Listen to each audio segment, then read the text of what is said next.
कल्पना कीजिए एक ऐसे इंसान की जिसके पास न पैसा है, न ओहदा है, न कोई बड़ा नाम है, लेकिन उसके भीतर एक ऐसी आग है जो बुझने का नाम नहीं लेती। आपने कभी सोचा है कि दुनिया के सबसे बड़े अमीर और सफल लोग आखिर किस चीज से बने होते हैं? क्या वो सिर्फ भाग्यशाली थे या उनके पास कोई ऐसा रहस्य था जो बाकी लोगों को पता नहीं था?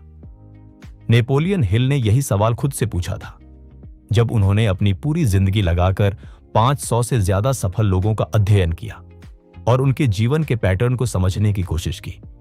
उन्होंने जो खोजा वो सिर्फ पैसे कमाने की विधि नहीं थी, वो एक संपूर्ण जीवन दर्शन था, एक ऐसी सोच जो इंसान को अंदर से बदल देती है।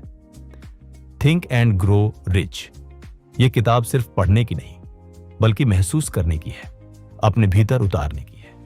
ये उस यात्रा की शुरुआत है जहां आप अपने मन की शक्ति को पहचानते हैं और उसे एक दिशा देते हैं। हिल साहब कहते हैं, सफलता का पहला कदम बाहर नहीं बल्कि आपके अपने दिमाग के अंदर उठता है। जो इंसान सोचता है वही बनता है। ये कोई कवि की कल्पना नहीं बल्कि एक ऐसा सत्य है जो इतिहास ने बार बार साबित किया है। तो आज हम उस रहस्य की परतें उघाड़ेंगे, उस दरवाजे को खोलेंगे जो सफलता और समृद्धि की दुनिया की तरफ जाता है। ये किताब आपको बताएगी कि जो चीजें आप चाहते हैं वो आपसे दूर नहीं है, बस एक सही सोच और एक सही कदम की दूरी पर है। तो मन को खोलिए, सांस लीजिए और इस सफर में खो जाइए, क्योंकि यह सफर आपकी जिंदगी बदल सकता है। नेपोलियन हिल कहते हैं, सफलता की शुरुआत एक साधारण इच्छा से नहीं होती बल्कि एक ऐसी इच्छा से होती है जो जलती हो, जो सोने नहीं देती, जो हर पल आपको धकेलती रहे। सोचिए एक किसान के बेटे एडविन बार्न्स की कहानी, जो बिना पैसे, बिना जान पहचान के सिर्फ एक सपने के साथ थॉमस एडिसन के दरवाजे पर जा पहुंचा और बोला, मुझे आपके साथ काम करना है। उसके पास कोई योग्यता नहीं थी, लेकिन उसके भीतर एक इच्छा थी जो इतनी तीव्र थी कि वो उसे जीवन के हर कदम पर आगे खींचती रही। हिल साहब कहते हैं, इच्छा और इच्छा शक्ति में फर्क है। इच्छा शक्ति वो होती है जो आप चाहते हैं कि हो, लेकिन जलती हुई इच्छा वो होती है जिसे आप होते हुए देखने के लिए कुछ भी करने को तैयार हो। यह इच्छा ही वो कच्चा माल है जिससे महानता बनती है, जिससे अमीरी आती है, जिससे वो जिंदगी बनती है जिसे आप जीना चाहते हैं। जब आपकी इच्छा इतनी गहरी हो जाए कि वो आपके सपनों में आने लगे, आपके सोच में बस जाए, तो समझिए आप उस राह पर चल पड़े हैं। हिल साहब कहते हैं, हर महान उपलब्धि के पीछे एक ऐसी इच्छा होती है जो आग की तरह जलती है और बाधाओं की परवाह नहीं करती। बार्न्स ने वर्षों इंतजार किया, छोटे काम किए, लेकिन उसकी इच्छा कभी ठंडी नहीं हुई और आखिरकार एडिसन ने उसे अपने व्यापार का हिस्सा बना लिया। ये कहानी हमें सिखाती है कि असली संपत्ति बाहर नहीं बल्कि आपके मन की उस आग में है जो हर मुश्किल में भी जलती रहती है। तो आज अपने भीतर झांकिए और पूछिए, क्या आपकी इच्छा इतनी जलती है कि आप उसके लिए सब कुछ दांव पर लगाने को तैयार हैं? हिल साहब कहते हैं, विश्वास वो जादुई शक्ति है जो आपके मन की सोच को असल जिंदगी में उतार देती है। वो पुल है जो सपने और हकीकत के बीच की खाई को पाट देता है।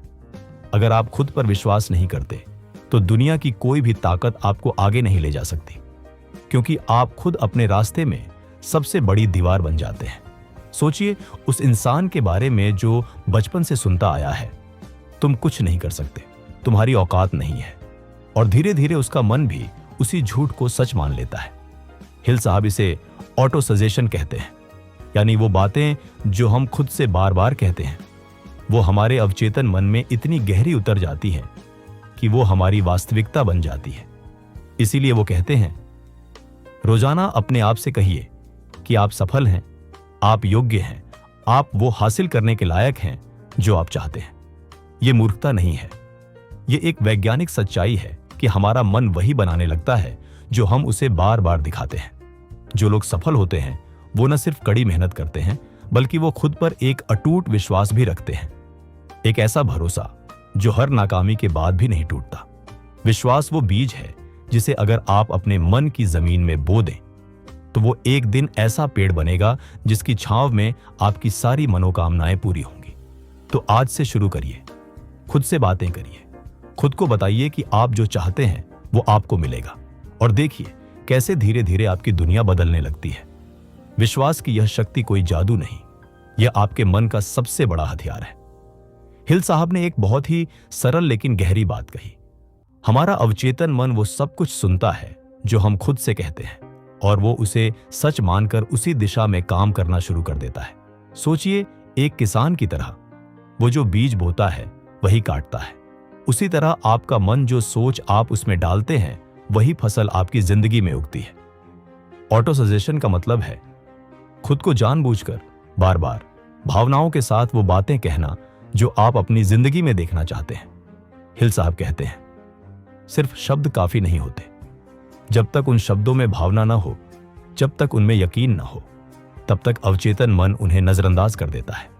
इसीलिए वो कहते हैं, जब आप खुद से कहें कि आप सफल होंगे, तो उस पल उस भावना को भी महसूस करिए, उस खुशी को अनुभव करिए जो सफलता मिलने पर होगी। यह अभ्यास रात को सोने से पहले और सुबह उठने के बाद करना सबसे असरदार होता है, क्योंकि उस समय आपका मन सबसे ज्यादा ग्रहणशील होता है। कई लोग इसे पागलपन समझते हैं, लेकिन दुनिया के बड़े बड़े लीडर, उद्यमी और कलाकार इस तकनीक का इस्तेमाल करते आए हैं। हिल साहब का कहना है, आपका मन एक उपजाऊ खेत की तरह है। अगर आप उसमें विश्वास और सकारात्मकता के बीज बोएं, तो वो उन्हें पोषित करेगा और उन्हें असल में बदल देगा। जो लोग हर सुबह निराशा के साथ उठते हैं, अपने आप को कमजोर और नाकाबिल मानते हैं, वो अनजाने में अपने मन को उसी दिशा में प्रोग्राम कर रहे होते हैं। तो आज से अपनी आंतरिक बातचीत को बदलिए, क्योंकि आप जो अपने आप से कहते हैं वही एक दिन आपकी हकीकत बन जाती है। नेपोलियन हिल कहते हैं, सफलता के लिए सिर्फ सामान्य ज्ञान काफी नहीं होता। आपको उस क्षेत्र में विशेष और गहरी जानकारी चाहिए जिसमें आप आगे बढ़ना चाहते हैं। एक बढ़ई जो सिर्फ लकड़ी के बारे में जानता है, वो एक औसत कारीगर रह सकता है, लेकिन जो बढ़ई लकड़ी के साथ साथ डिजाइन, ग्राहकों की जरूरत और बाजार को भी समझता है, वो एक कामयाब उद्यमी बन जाता है।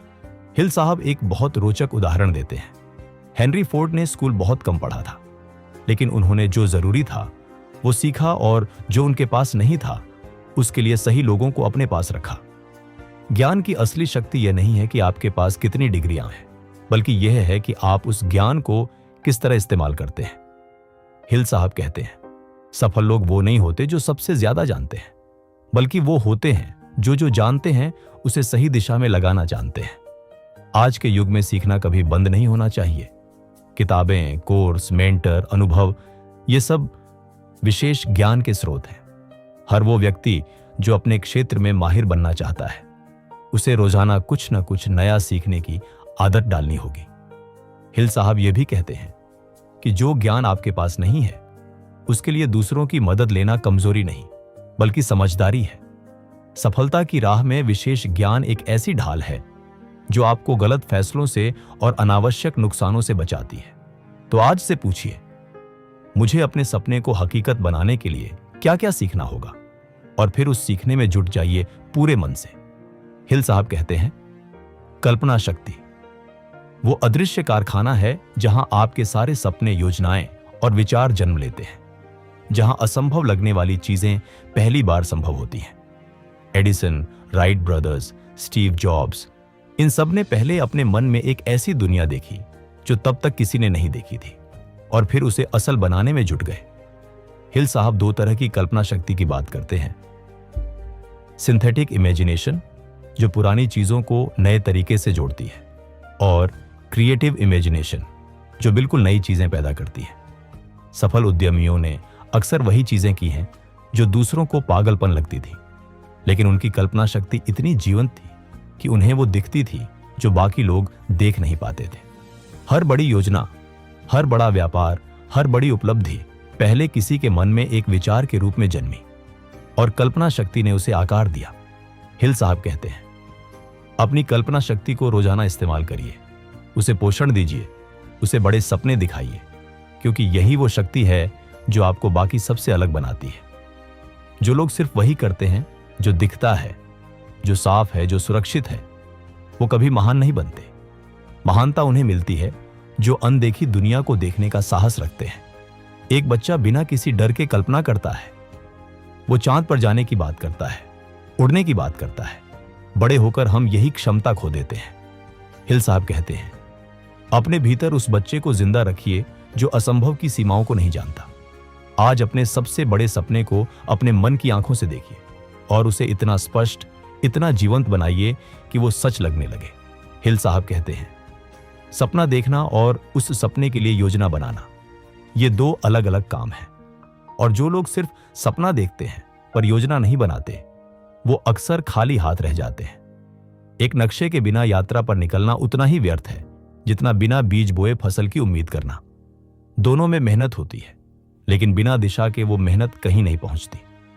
हिल साहब का कहना है, जब आपकी इच्छा तय हो जाए तो अगला कदम है एक ठोस, लिखित, विस्तृत योजना बनाना, जो आपको बताए कि कब, कैसे और किसकी मदद से आप अपने लक्ष्य तक पहुंचेंगे।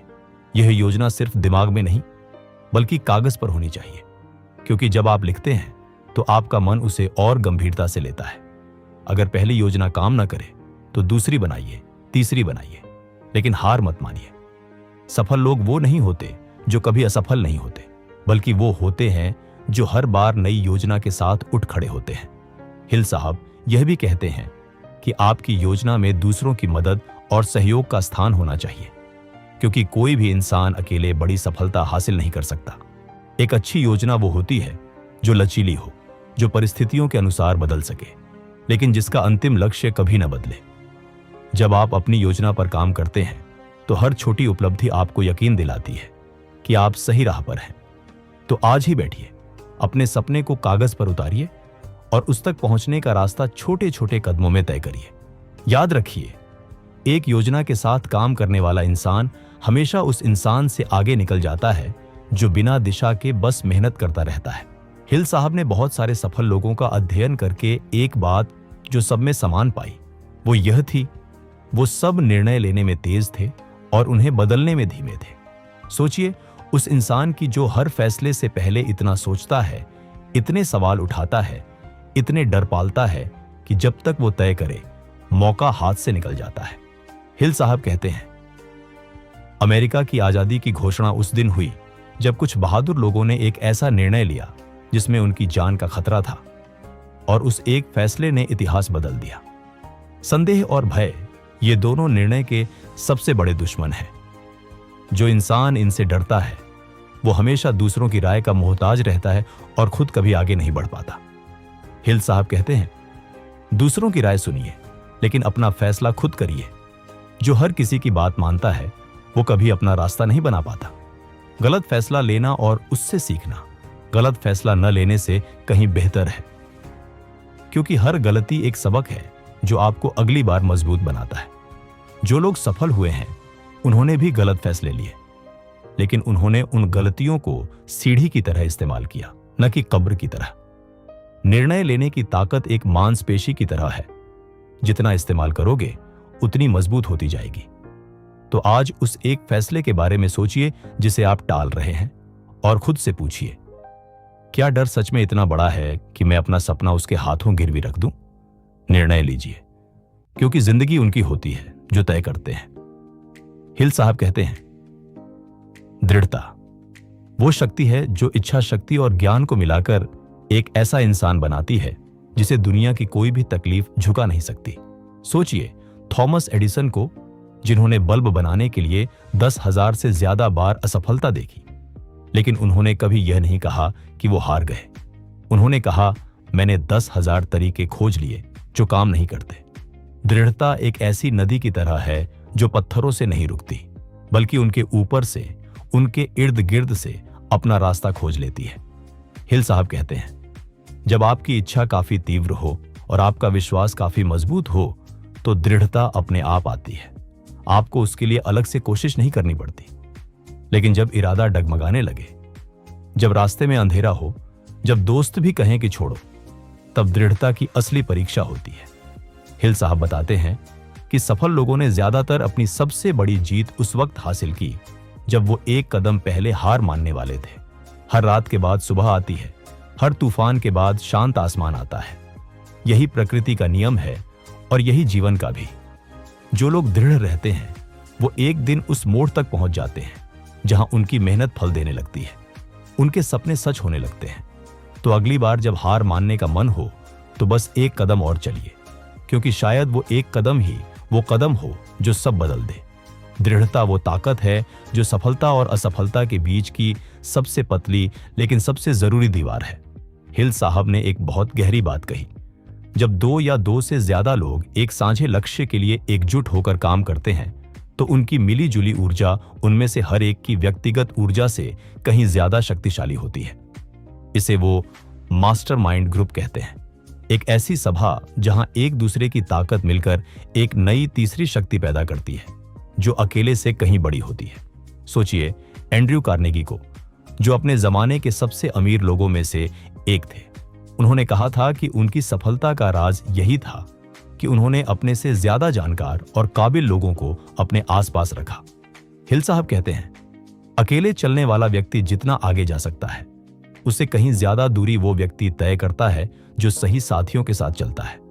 एक मास्टरमाइंड ग्रुप में हर व्यक्ति अपनी विशेषज्ञता, अपनी सोच, अपना अनुभव और अपना नेटवर्क लाता है और यह सब मिलकर एक ऐसा खजाना बनाता है जो किसी एक के पास नहीं हो सकता।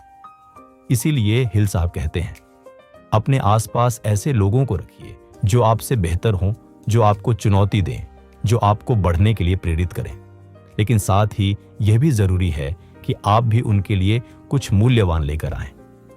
यह एक पारस्परिक संबंध है, एक तरफा नहीं। जो लोग सोचते हैं कि सफलता एक अकेली यात्रा है वो अक्सर बहुत धीरे चलते हैं और बहुत ज्यादा थक जाते हैं। तो आज सोचिए आपके जीवन में कौन से वो लोग हैं जिनके साथ मिलकर आप अपने सपनों को तेजी से हकीकत में बदल सकते हैं। एक मजबूत मास्टरमाइंड ग्रुप आपकी सफलता की गति को कई गुना बढ़ा सकता है। हिल साहब के इस अध्याय को पढ़कर बहुत लोग चौंक जाते हैं, क्योंकि वो एक ऐसी बात करते हैं जो उनसे पहले किसी ने इतने खुले और वैज्ञानिक तरीके से नहीं कही थी। वो कहते हैं, इंसान की यौन ऊर्जा उसकी सबसे शक्तिशाली प्राकृतिक शक्ति है और जो लोग इसे केवल शारीरिक सुख के लिए इस्तेमाल करते हैं वो इसका एक छोटा सा अंश ही उपयोग करते हैं। लेकिन जो लोग इस ऊर्जा को किसी उच्च उद्देश्य की तरफ मोड़ लेते हैं, जैसे कला, व्यापार, संगीत, साहित्य या किसी बड़े लक्ष्य की प्राप्ति, वो असाधारण उपलब्धियां हासिल करते हैं। हिल साहब ने अध्ययन किया कि ज्यादातर महान पुरुष और स्त्रियां अपने जीवन के उस दौर में सबसे ज्यादा सफल हुए जब उन्होंने इस ऊर्जा को किसी उद्देश्य की दिशा में लगाया। यह रूपांतरण यानी ट्रांसम्यूटेशन का अर्थ है कि आप एक ऊर्जा को उसके मूल स्वरूप से हटाकर किसी और रूप में परिवर्तित कर दें। जब यौन ऊर्जा को रचनात्मकता, जुनून और प्रेरणा में बदला जाता है तो इंसान के भीतर एक अजीब सी चमक आती है, एक ऐसी ऊर्जा जो दूसरों को भी महसूस होती है। हिल साहब कहते हैं, जो लोग 40 की उम्र के बाद भी जोश से भरे होते हैं, जो अपने क्षेत्र में चमत्कार करते हैं, अक्सर उन्होंने यही रूपांतरण सीख लिया होता है। यह कोई संयम का उपदेश नहीं है, यह एक व्यावहारिक सच्चाई है कि हमारी ऊर्जा सीमित है और हम उसे कहां लगाते हैं यही तय करता है कि हम क्या बनते हैं। महान कलाकारों, संगीतकारों और उद्यमियों में एक जुनून होता है जो उनके काम में दिखता है। यह जुनून कहीं ना कहीं इसी ऊर्जा के रूपांतरण से आता है। तो सोचिए, क्या आप अपनी सबसे बड़ी ऊर्जा को अपने सबसे बड़े सपने की दिशा में लगा रहे हैं? हिल साहब कहते हैं, हमारा चेतन मन जो सोचता है वो बस हिमखंड का वो हिस्सा है जो पानी के ऊपर दिखता है। असली शक्ति उस हिस्से में है जो नीचे गहरे पानी में छुपा है, वो है अवचेतन मन। अवचेतन मन दिन रात काम करता है, सोते जागते, खाते पीते। वो कभी नहीं रुकता और वो हर उस चीज को आकार देने की कोशिश करता है जो आप उसमें डालते हैं। जब आप बार बार किसी विचार को दोहराते हैं, जब आप उसमें भावना मिलाते हैं, तो वो विचार आपके अवचेतन मन में इतनी गहराई से उतर जाता है कि वो वहां से काम करने लगता है, अवसर खोलने लगता है, रास्ते बनाने लगता है, लोगों से मिलवाने लगता है। हिल साहब कहते हैं, अवचेतन मन तक पहुंचने का सबसे आसान रास्ता है भावना और दोहराव। जो चीज आप बार बार और पूरी भावना के साथ सोचते हैं वो अवचेतन मन में घर कर लेती है। नकारात्मक विचारों को अवचेतन मन से दूर रखना उतना ही जरूरी है जितना अच्छे बीज बोना, क्योंकि अवचेतन मन अच्छे और बुरे में फर्क नहीं करता, वो बस वही उगाता है जो आप उसमें बोते हैं। कई लोग सफलता के बारे में सोचते तो हैं, लेकिन जब अकेले होते हैं तो डर, संदेह और निराशा के विचारों को अपने मन में आने देते हैं और इस तरह वो अपने ही अवचेतन मन में विरोधाभास पैदा कर देते हैं। हिल साहब का सुझाव है, सोने से पहले कुछ मिनट अपनी उस जिंदगी की तस्वीर देखिए जो आप चाहते हैं, उसे महसूस करिए, उसमें जिए और यह तस्वीर आपके अवचेतन मन में घर कर लेगी। रात को दिमाग एक ऐसे समय में होता है जब वो सबसे ज्यादा ग्रहणशील होता है और उस वक्त बोया गया विचार सबसे तेजी से अंकुरित होता है। तो आज से अपने अवचेतन मन को एक सहयोगी की तरह देखिए, उसे सही संदेश दीजिए और देखिए कैसे वो आपकी जिंदगी में चमत्कार करने लगता है। हिल साहब उस दौर में यह बात कह रहे थे जब विज्ञान अब भी इन विचारों को पूरी तरह नहीं समझ पाया था। उन्होंने कहा कि मानव मस्तिष्क एक ऐसा शक्तिशाली यंत्र है जो न सिर्फ विचार उत्पन्न करता है बल्कि उन्हें एक अदृश्य ऊर्जा के रूप में ब्रह्मांड में प्रक्षेपित भी करता है। यह सुनने में कल्पना लग सकती है, लेकिन आधुनिक विज्ञान भी यह मानने लगा है कि हमारे विचारों की एक ऊर्जा होती है जो हमारे परिवेश को प्रभावित करती है।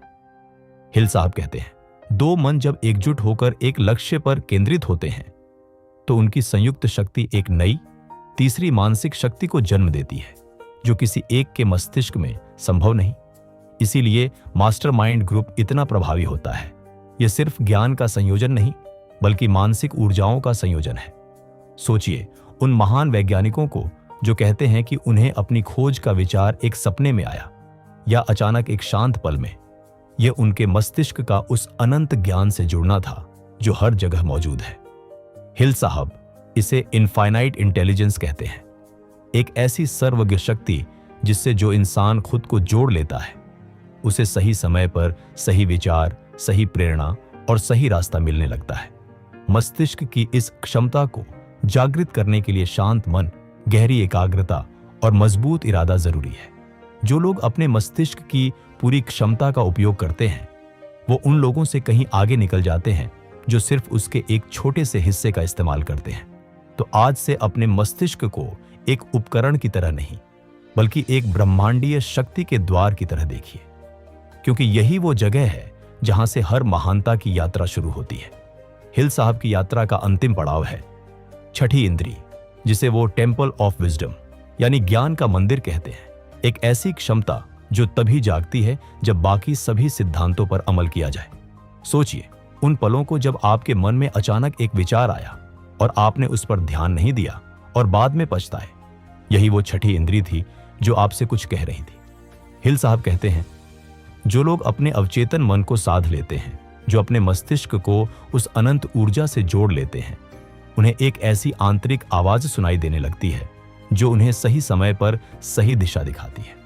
यह कोई रहस्यवाद नहीं, यह उस गहरी समझ का परिणाम है जो सालों की मेहनत, सीखने और आत्मविकास से आती है।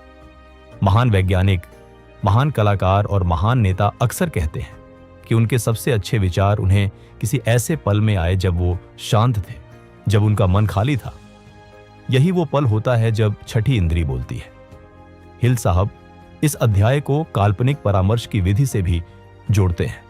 वो कहते हैं कि उन्होंने मानसिक रूप से महान लोगों जैसे लिंकन, एडिसन और नेपोलियन से परामर्श करने की आदत बनाई और इससे उन्हें असाधारण अंतर्दृष्टि मिली। यह इस बात का प्रतीक है कि हम जिन लोगों को महान मानते हैं उनके गुणों को अपने भीतर आत्मसात करने की कोशिश करें।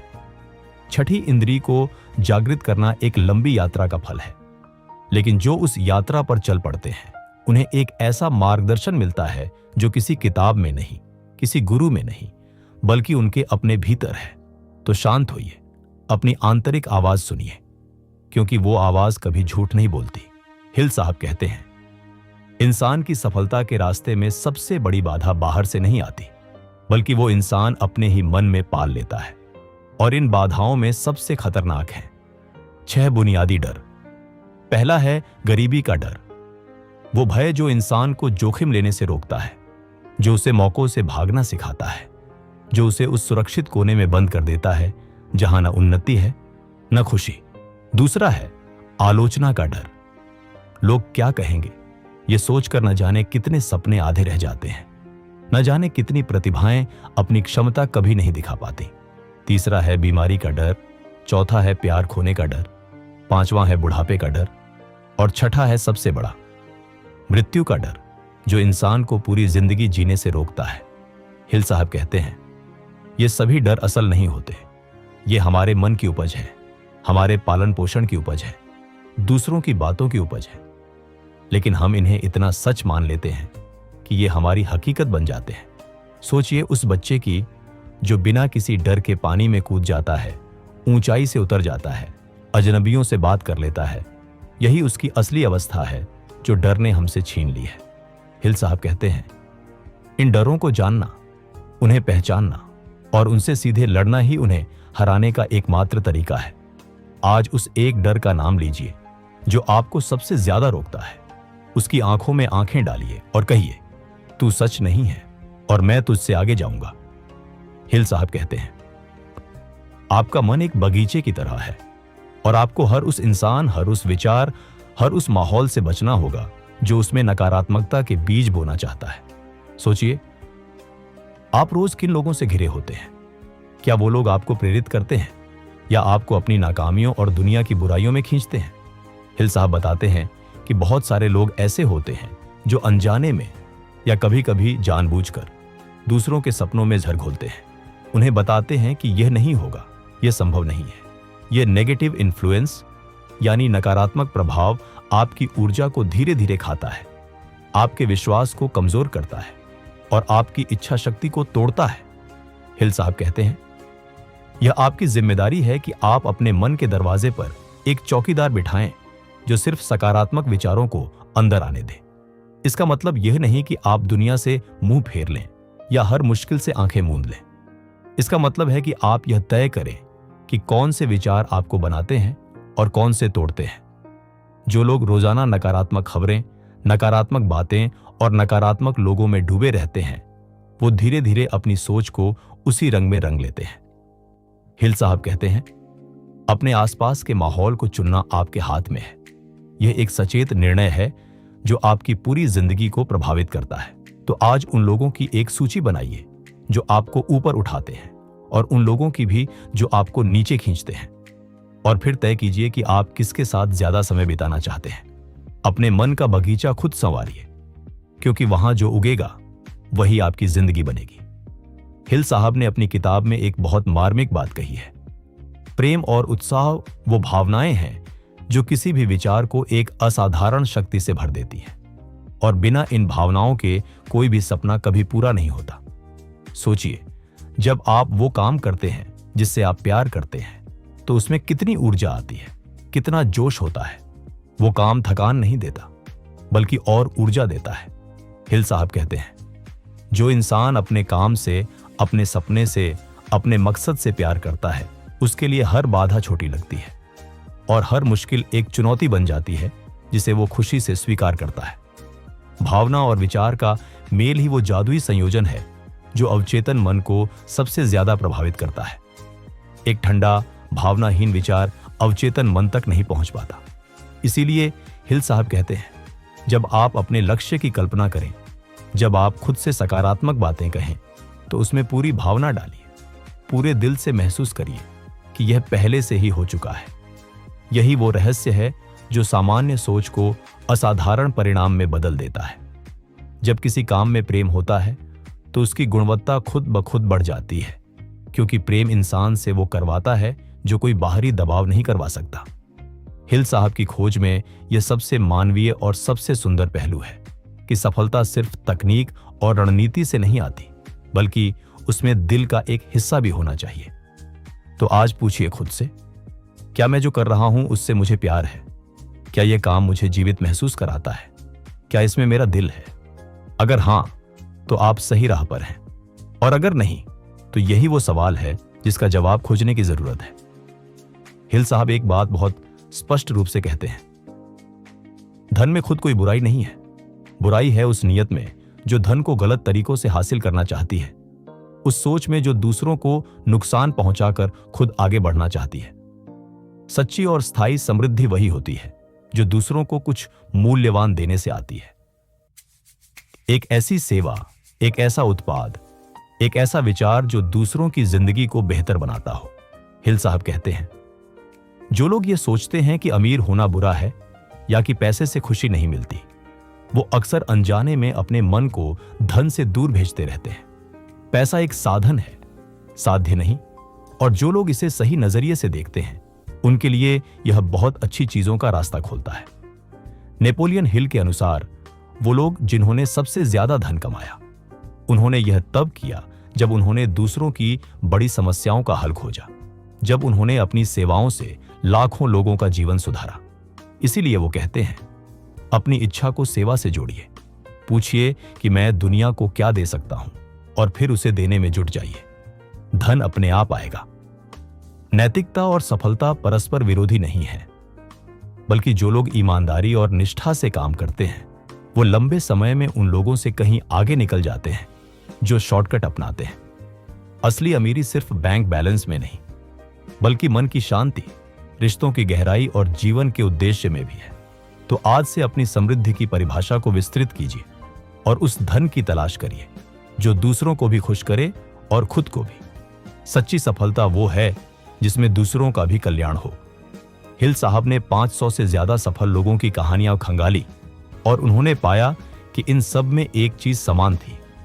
इन सभी ने असफलता को अपने जीवन में एक स्थायी मेहमान की तरह नहीं, बल्कि एक जरूरी शिक्षक की तरह देखा। असफलता सिर्फ एक संदेश है कि यह रास्ता यहां तक जाता है और आगे नहीं, लेकिन इसका मतलब यह नहीं कि मंजिल नहीं है, बस इस रास्ते की जगह कोई दूसरा रास्ता खोजना होगा। हिल साहब की पूरी किताब में एक धागा है कि जिस पल आपने असफलता को अपना शिक्षक मान लिया, उसी पल से आप असल मायनों में सफलता की तरफ चल पड़े। फोर्ड, एडिसन, लिंकन, इन सभी ने असफलता का स्वाद चखा, लेकिन उन्होंने इसे अपना परिचय नहीं बनने दिया। जो लोग असफलता से डरकर कोशिश ही नहीं करते, वो खुद को एक ऐसी जेल में बंद कर लेते हैं जिसकी चाबी उनके ही हाथ में होती है। हिल साहब कहते हैं, जब कोई चीज काम नहीं करती तो यह जानकारी मिली कि यह क्या नहीं है, और यह भी एक कदम आगे बढ़ना है। हर असफलता के बाद एक नई शुरुआत का मौका होता है, एक ऐसा मौका जो पहले से ज्यादा ज्ञान, ज्यादा अनुभव और ज्यादा समझ के साथ आता है। तो अगली बार जब आप असफल हों तो रोइए जरूर, लेकिन फिर उठिए, उस असफलता से पूछिए, तुमने मुझे क्या सिखाया, और वो जवाब अपनी अगली यात्रा में लेकर चल पड़िए। असफलता आपकी दुश्मन नहीं, वो आपकी सबसे कड़वी लेकिन सबसे सच्ची सहेली है। और अब हम उस मोड़ पर आ गए हैं जहां यह सफर अपने अंजाम तक पहुंचता है, लेकिन असल में यह मोड़ अंत नहीं, बल्कि एक नई शुरुआत है। आपकी अपनी शुरुआत, आपके अपने सपनों की शुरुआत। नेपोलियन हिल ने यह किताब इसलिए नहीं लिखी कि आप उसे पढ़ें और रख दें। उन्होंने इसे इसलिए लिखा कि आप इसे जिएं, इसे अपने खून में उतारें, इसे अपनी सांसों में महसूस करें। उन्होंने जो रहस्य खोला वो यह था कि हर इंसान के भीतर एक असीमित शक्ति है जो सोच, विश्वास, दृढ़ता और प्रेम के जरिए उसकी जिंदगी को वो रूप दे सकती है जो वो चाहता है। यह शक्ति किसी खास व्यक्ति की नहीं, यह उस हर इंसान की है जो इसे पहचानने और इस्तेमाल करने की हिम्मत रखता है। हिल साहब का आखिरी संदेश यही है, जो आप सोच सकते हैं, जिस पर आप यकीन कर सकते हैं, वो आप हासिल कर सकते हैं। यह कोई कल्पना नहीं, यह एक वादा है जो इतिहास ने बार बार साबित किया है। आज जब आप ये सुन रहे हैं तो कहीं ना कहीं आपके मन में भी एक सपना है जो सांस ले रहा है, एक इच्छा है जो जीना चाहती है, एक आवाज है जो कह रही है, मुझे मौका दो। वो सपना, वो इच्छा, वो आवाज, यही आपकी असली पूंजी है, यही आपकी असली संपत्ति है जिसे कोई छीन नहीं सकता। तो आज, अभी इसी पल एक फैसला कीजिए कि आप उस सपने के लिए जिएंगे, उसके लिए लड़ेंगे, उसके लिए सब कुछ देंगे। क्योंकि जब आप उस सपने की तरफ पहला कदम उठाते हैं तो ब्रह्मांड की सारी शक्तियां आपके साथ चल पड़ती हैं। जाइए, सोचिए, यकीन करिए और उस जिंदगी को हासिल करिए जिसके आप सच में हकदार हैं।